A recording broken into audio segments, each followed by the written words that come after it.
गुरुप्यारी साध संगत जी, आज फिर से एक सुंदर सी साखी आप सभी को सुनाने जा रही हूँ।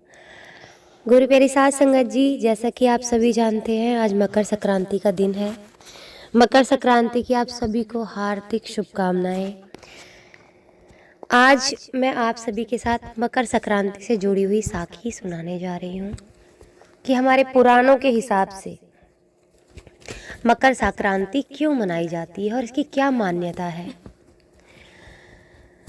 ये सच्ची साखियां हैं।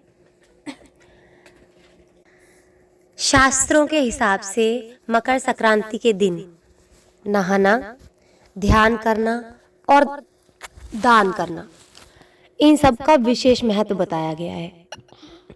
पुराणों में मकर संक्रांति को देवताओं का दिन बताया गया है। ऐसा माना जाता है कि इस दिन किया गया दान 100 गुना होकर वापस लौटता है। भीष्म पितामह जी का भी नाम सुना होगा आपने, कि जो महाभारत के समय थे, गंगा के पुत्र, उन्होंने भी अपनी देह को त्यागने के लिए इसी दिन का चुनाव किया था। और इस अवसर पर जो भी इंसान दान देता है वो 100 गुना बढ़कर फिर से उन्हें वापस मिलता है। इस दिन शुद्ध घी और कंबल का दान मोक्ष की प्राप्ति करवाता है। गुरुप्यारी साध संगत जी, मकर संक्रांति के दिन ही जो माँ गंगा है ना, भागीरथ के पीछे पीछे चलकर कपिल मुनि के आश्रम से होती हुई सागर में जा मिली थी। तो गुरुप्यारी साध संगत जी, आज मैं आपके साथ वो साखी शेयर करने जा रही हूँ जब से मकर संक्रांति मनाई जाने लगी। श्रीमद् भागवत गीता एवं देवी पुराणों के हिसाब से शनि महाराज का अपने पिता से वैर भाव था, क्योंकि सूर्यदेव ने माता छाया, यानी कि जो सूर्यदेव की पत्नी थी और शनिदेव की माँ थी, जिस समय शनिदेव पैदा हुए तो वो सांवले रंग के थे और रंग भेद किया उन्होंने, सूर्यदेव ने उनके साथ, और कहा कि इतना काला पुत्र मेरा नहीं हो सकता। और इसी वजह से माता छाया को और शनिदेव को उन्होंने घर से बाहर निकाल दिया था। इस बात पर शनिदेव और छाया माता ने सूर्यदेव जी को कुष्ठ रोग का श्राप दे दिया था, यानी कोढ़ रोग होने का उनको श्राप दे दिया था। जब अपने पिता को यमराज भी सूर्यदेव के ही पुत्र थे, वो दूसरी पत्नी उनकी जो संज्ञा थी उनसे पैदा हुए थे यमराज जी। तो यमराज जी से ये देखा ना गया कि मेरे पिता को कोढ़ रोग हो गया है, और उनको कोढ़ से मुक्ति दिलाने के लिए उन्होंने तपस्या की।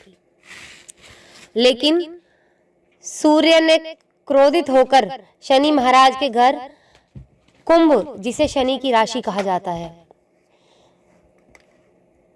उसे जला दिया, क्योंकि जिस समय सूर्यदेव ने माता छाया को और शनिदेव को निकाला तो वो कुंभ में ही जाकर रहने लगे थे।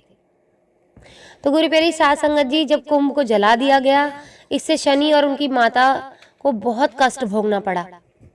यमराज ने अपनी सौतेली माँ और भाई शनि को कष्ट में देखकर उनके कल्याण के लिए पिता सूरज को काफी समझाया, तब जाकर सूर्यदेव शनि के घर कुंभ में पहुंचे।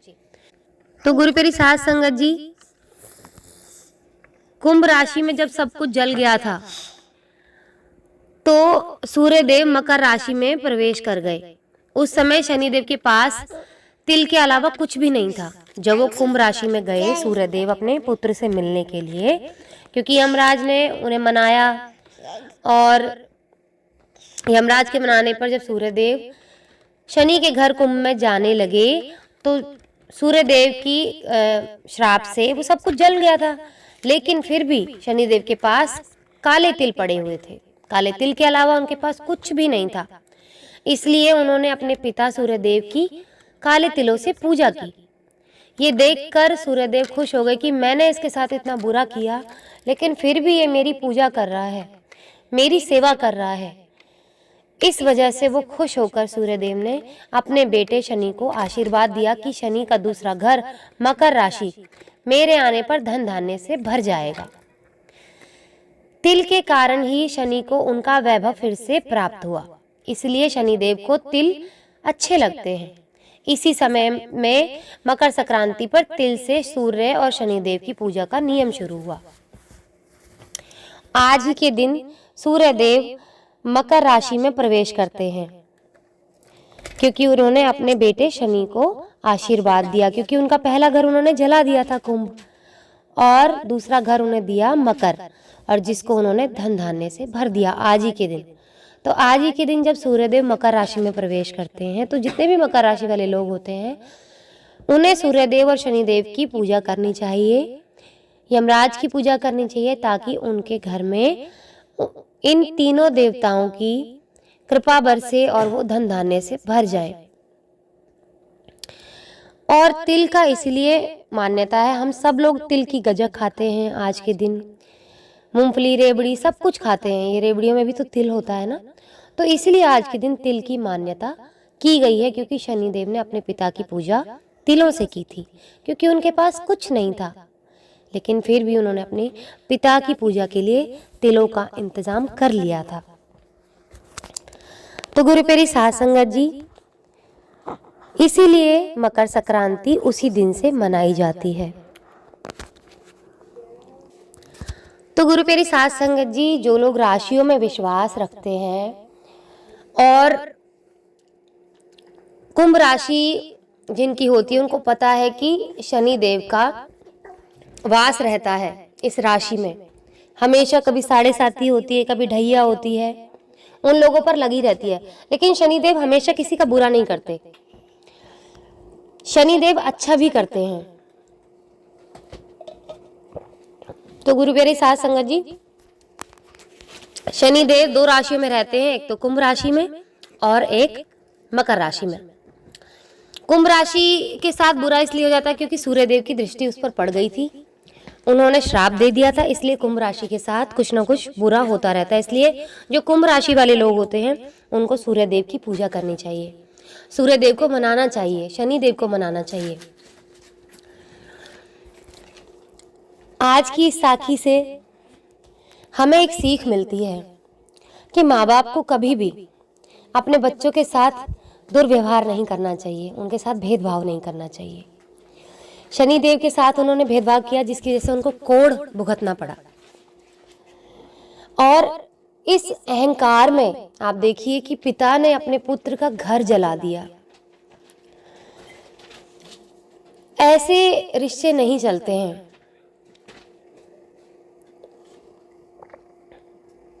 इस साखी से हमें यही सीख मिलती है कि घर में जिसका जो भी फर्ज है, हम गृहस्थ आश्रम में हैं तो जिसका जो फर्ज है उसको वैसे निभाना चाहिए। माँ बाप होते हैं तो उनको माँ बाप की जगह अच्छे से निभानी चाहिए, बेटे और बेटियां होती हैं उनको अपनी जगह अच्छे से निभानी चाहिए, तभी सभी ग्रह और नक्षत्र भी ठीक रहते हैं। जब गृहस्थ आश्रम का सही से पालन किया जाता है तभी घर के अंदर खुशियां बनी रहती हैं, और जिस घर के अंदर गृहस्थ आश्रम का पालन नहीं किया जाता वहाँ पर हमेशा कलेश रहता है, वहाँ लक्ष्मी कभी नहीं ठहरती। तो अगर जो लोग लक्ष्मी माँ से प्यार करते हैं, अपने गृहस्थ आश्रम को बड़े ही प्यार से नियम से निभाएं। आज इसी के साथ इस सुंदर सी साखी को यहीं समाप्त करना चाहूँगी। मिलती हूँ आपसे अपनी अगली वीडियो में नई साखी के साथ। तब तक के लिए खुश रहें, सुमिरन करते रहें, सच्ची सेवा करते रहें।